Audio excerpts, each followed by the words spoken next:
Hello guys, welcome to our online classes. और आज का जो टॉपिक है हमारा वो है आर्टिकल। राइट गाइस, टॉपिक का नाम क्या है? आर्टिकल। ए, एन और द या दी। शायद आपके मन में ये डाउट हमेशा से बना रहा होगा या अभी भी होगा कि भाई द पढ़ते हैं इसको या दी पढ़ते हैं। इस क्वेश्चन का आंसर मैं अभी थोड़ी देर में आपको बताऊंगा। उससे पहले आप लोग ध्यान से इस टॉपिक को देखते रहिए। आर्टिकल के बारे में बताने से पहले मैं थोड़ा सा बैकग्राउंड बताना चाहूंगा। किसका? पार्ट्स ऑफ स्पीच का। आप सभी लोग जानते हैं इंग्लिश के अंदर there are 1 million words. Right, English में कितने वर्ड्स हैं? 1 मिलियन वर्ड्स। और जो 1 मिलियन वर्ड हैं उनको फंक्शन के अकॉर्डिंग किसमें डिवाइड किया गया है? पार्ट्स ऑफ स्पीच में। पार्ट्स ऑफ स्पीच में हमारे पास क्या आता है? ये सारे के सारे noun, pronoun, adjective, verb, adverb, preposition, conjunction, interjection. इसके अलावा एक और टॉपिक है जो पहले कभी क्या था? पार्ट्स ऑफ स्पीच का हिस्सा हुआ करता था, बट अब हम उसको एक सेपरेट पार्ट के रूप में पढ़ते हैं। अब ये डिटर्मिनर्स होता क्या है पहले उसको समझेंगे, तब हम आर्टिकल के बारे में पढ़ना शुरू करेंगे। अब देखिए डिटर्मिनर्स क्या होता है। Right guys, determiners. डिटर्मिनर्स का मतलब ऐसे word which determines the limit of noun और प्रोनाउन। अब इसका मतलब क्या हुआ? ऐसे वर्ड जो नाउन या फिर प्रोनाउन की लिमिट बताते हैं, उस तरह के वर्ड्स को हम क्या कहते हैं? डिटर्मिनर्स। एग्जांपल, मान लीजिए मैंने यहां पर मान लीजिए एक बॉल है। ठीक है गाइस, ये क्या है? हमारे पास एक बॉल है। अगर ये बॉल है, मैं कहता हूं यहां पर ये बॉल कितनी है? एक। तो मैं कह सकता हूं भाई 1। मैं ये कह सकता हूं 2। मैं इसके लिए ये भी कह सकता हूं या फिर मैं कह सकता हूं सम। मैं कह सकता हूं मैनी। मैं कह सकता हूं ऑल, या इस तरीके के और भी कई सारे वर्ड्स हैं जिनका मैं प्रयोग कर सकता हूं ये बताने के लिए कि बॉल जो है मेरे पास कितनी है। बात समझ आ रही है गाइस? तो ये जो बॉल है इसकी क्वांटिटी या फिर इसकी लिमिट को कौन बता रहा है? ये वर्ड। ये मुझे ये बता रहे हैं कि बॉल कितनी है? एक, दो, तीन, 10, 1000, 100, एक, कुछ, ठीक है, कई, या फिर सभी। इस तरह के जो वर्ड्स हैं जो मुझे ये बताते हैं कि ये जो बॉल है, बॉल ऑब्वियस सी बात है, बॉल क्या है हमारे पास? नाउन है। राइट, तो ये नाउन जो है मेरे पास ये कितना है, इस चीज को कौन बता रहा है? ये वर्ड्स बता रहे हैं। और इन वर्ड्स को क्या कहा जाता है? डिटर्मिनर्स। आई होप आपको समझ आया डिटर्मिनर्स क्या होता है।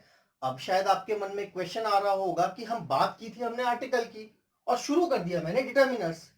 क्योंकि डिटर्मिनर्स का ही एक छोटा सा पार्ट है क्या हमारे पास? आर्टिकल। आर्टिकल जो है वो डिटर्मिनर्स का ही एक पार्ट है गाइस, वो अलग से नहीं होता। तो जब तक आपको डिटर्मिनर समझ नहीं आएगा तब तक आप आर्टिकल भी नहीं समझ सकते। आई होप आपको यहां तक समझ आया। डिटर्मिनर्स ऐसे वर्ड होते हैं जो मुझे ये बताता है कि जो नाउन, नाउन क्या होता है? किसी name of person place thing. आपने प्रॉपर डिटेल वीडियो में भी देख रखा है। नाउन के बारे में मैंने पूरा अच्छे से आपको डिस्क्राइब किया है। तो हमने क्या सीखा है कि नाउन क्या होते हैं? ऐसे वर्ड्स जो किसी का नाम होता है, किसी चीज का। तो वो चीज कितनी है हमारे पास, कितनी क्वांटिटी में है, कितने नंबर्स में है, उन ऐसे वर्ड जो ये हमें बताते हैं, उसकी क्वांटिटी नंबर्स के बारे में बताते हैं, उन वर्ड्स को क्या कहते हैं? हम लोग डिटर्मिनर्स कहते हैं। आई होप ये कॉन्सेप्ट आपको क्लियर हो गया होगा।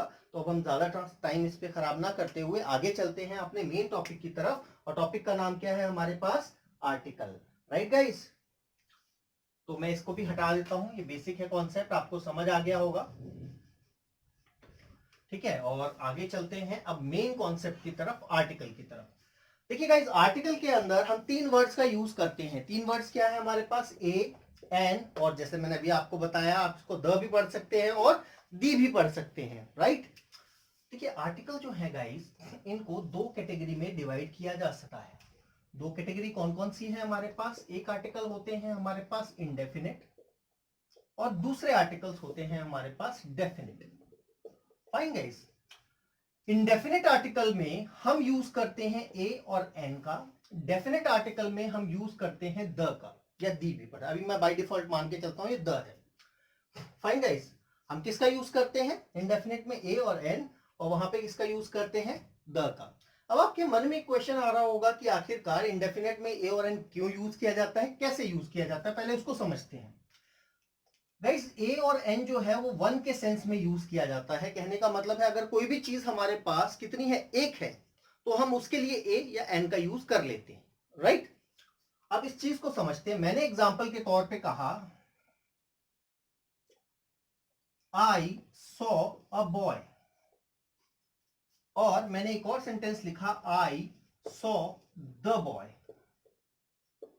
Right guys. सेंटेंस दिख रहा है आप लोगों को? मैंने दो सेंटेंस लिखे हैं, लगभग सिमिलर एक ही चीज है। मैंने एक लड़के को देखा, मैंने एक लड़के को देखा।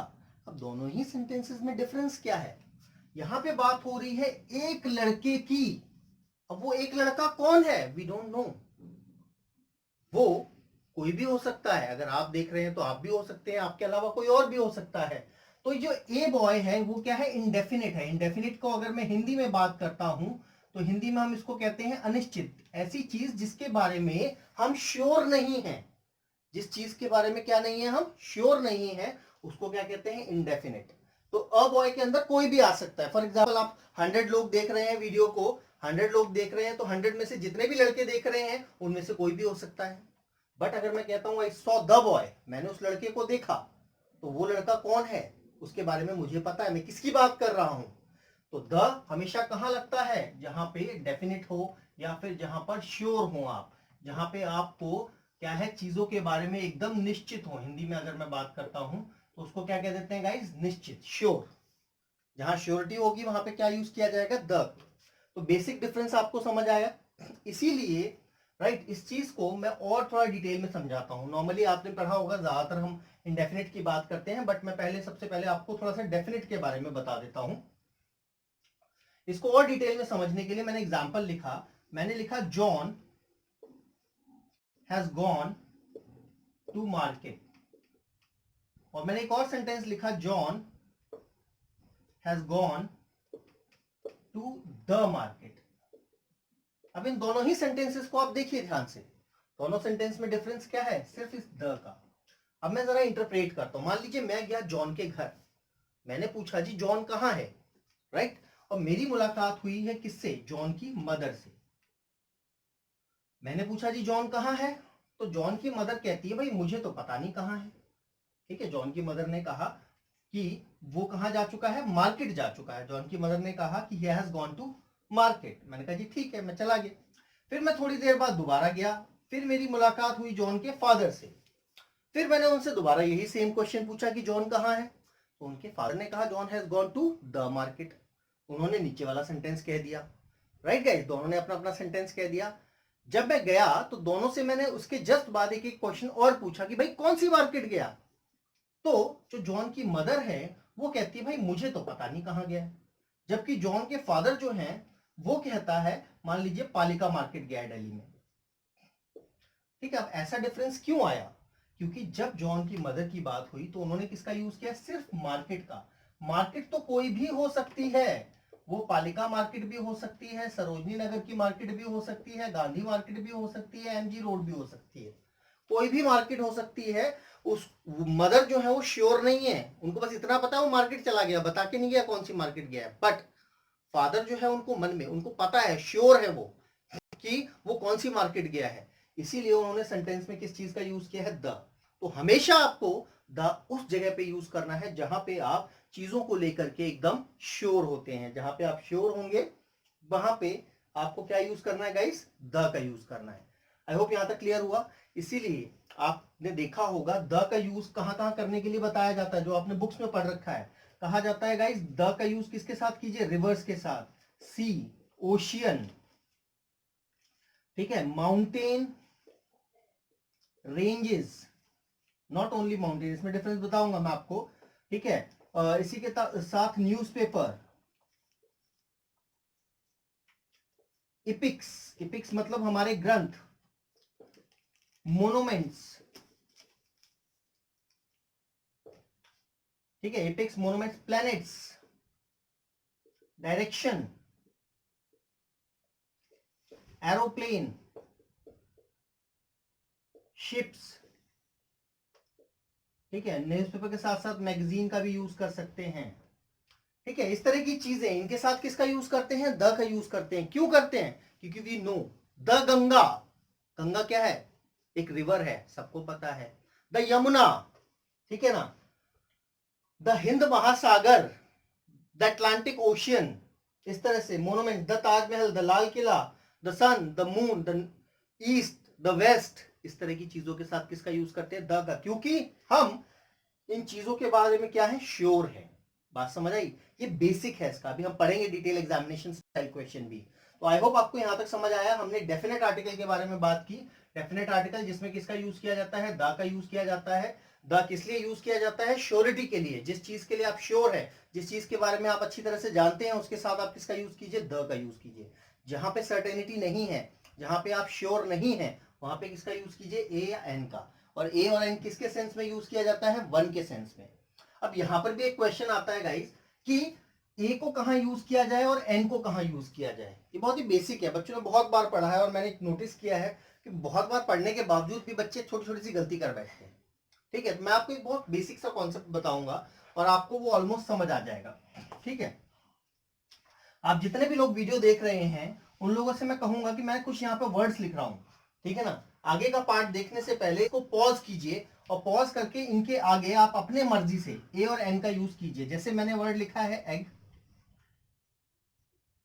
रूपी, honest boy, university,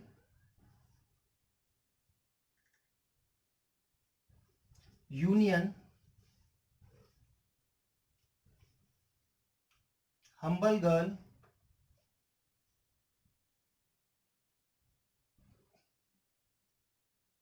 ink pot, ostrich, umbrella,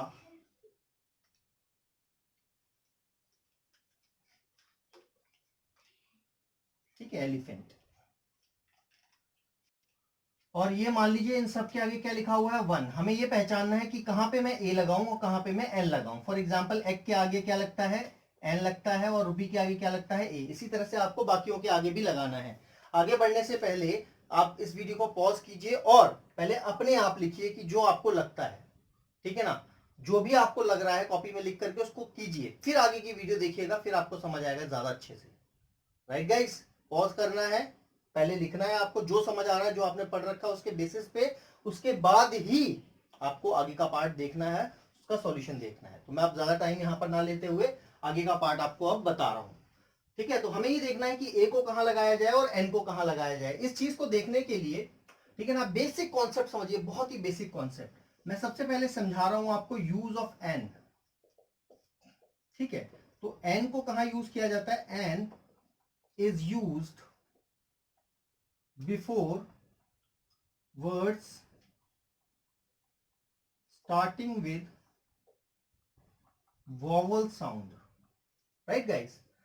तो अब बच्चे क्या करते हैं? बच्चों ने वॉवल पढ़ रखा है। वॉवल क्या होता है? ए, ई, आई, ओ, यू। बहुत सारे बच्चे क्या करते हैं, इसमें से देखा कि इसमें से कौन कौन सा वर्ड जो है वो वॉवल से स्टार्ट हो रहा है, उनके आगे एन लगा दिया और बाकियों के आगे ए लगा दिया। तो बेसिक कॉन्सेप्ट ज्यादातर बच्चों ने सीख रखा है, कुछ एक्सेप्शंस के साथ। बट आप लोगों को जो ध्यान देना है वो किस चीज की तरफ ध्यान देना है? आपने सिर्फ वॉवल नहीं देखना है गाइस, आप लोगों ने देखना है किसको? वॉवल साउंड को। ध्यान दीजिए, यहाँ पे क्या लिखा है? Vowel sound. वॉवल साउंड क्या होते हैं? इसको समझने का सबसे अच्छा तरीका है हिंदी। अ, आ, ई, उ, ए, ओ और औ। Right guys? तो ऐसा कोई भी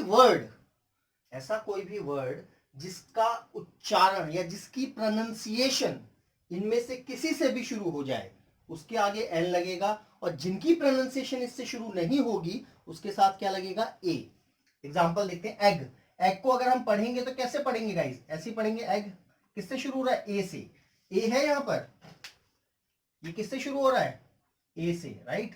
ए है यहां पर, जी हाँ ए है। अगर ये ए है तो क्या लगेगा यहां पर? एन। रूपी जो है किससे स्टार्ट होता है? र से। ठीक है, र है यहां पर कहीं? र नहीं है, तो क्या लगेगा यहां पर? ए।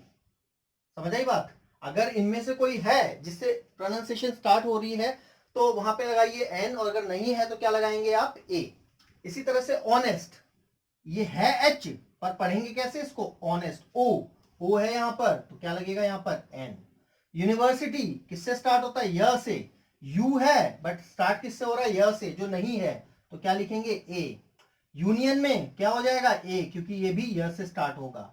हम्बल, हम्बल किससे स्टार्ट हो रहा है, ह से, ह है यहाँ पे नहीं है तो ए लगेगा। इंक पॉट में एन, क्योंकि ये ई से स्टार्ट होता है। Fine guys, ostrich an, umbrella an, elephant an. समझ आया? तो आप लोगों ने कभी भी वॉवल नहीं देखना है, हमेशा किसको देखना है, वॉवल साउंड को। अगर इनसे शुरू हो रहा है तो एन, अगर इससे शुरू नहीं हो रहा है, इसका उल्टा कर दीजिए, एन को वहां यूज किया जाता है उन वर्ड्स के साथ जो वॉवल साउंड से शुरू होते हैं, और जो वर्ड्स कॉन्सोनेंट साउंड से शुरू होते हैं। कॉन्सोनेंट्स क्या होते हैं गाइस, कॉन्सोनेंट होते हैं, ठीक है, कॉन्सोनेंट क्या होते हैं हमारे पास, इनको छोड़ करके जो बाकी 21 लेटर्स बच जाते हैं वो कॉन्सोनेंट है। अगर उनसे किसी की प्रोनाउंसिएशन स्टार्ट हो रही है तो वहां पे आप क्या लगा देंगे, फाइन, ए लगा देंगे। यहां तक कॉन्सेप्ट समझ आया? अब याद कीजिए, मैंने वीडियो स्टार्ट होने से पहले आपको एक चीज बताई थी, द और दी। रिमेंबर क्या बताया था, द और दी के बारे में बताया था आप लोगों को। तो अब हम देखते हैं कि द कहां यूज किया जाता है और दी कहां पे यूज किया जाता है। इस चीज को समझने के लिए थोड़ी सी जगह की कमी है, तो मैं यहां जगह बना लेता हूं, आपको समझाने के काम आएगी। राइट गाइस, तो देखिए क्या होता है कि अगर इसके आगे एक ऐसा वर्ड लिखा है जो किससे स्टार्ट हो रहा है, वॉवल साउंड से, समझ आ रहा है ना, वॉवल साउंड से, तो फिर इसको पढ़ा जाता है दी। जैसे दी एंड, एंड को पढ़ेंगे तो कैसे पढ़ेंगे, ऐसे ही पढ़ेंगे ना गाइस, ए है ना यहाँ पर, ये रहा। और अगर इसके आगे वाला वर्ड, ठीक है ना, अगर इसके आगे वाला वर्ड जो है वो कॉन्सोनेंट साउंड से शुरू हो रहा है तो इसको पढ़ते हैं द। समझ आया? अगर आगे वाला वर्ड वॉवल साउंड से शुरू होगा तो पढ़ेंगे दी, और अगर नहीं हो रहा है तो क्या पढ़ेंगे, द। ठीक है ना, तो दोनों ही प्रोनाउंसिएशन ठीक होती है। तो ये डिपेंड करता है आगे वाले वर्ड के ऊपर कि आगे वाला क्या लिखा हुआ है। ठीक है ना? अच्छा, इसमें ना एक कॉन्सेप्ट और समझ लीजिए आप लोग।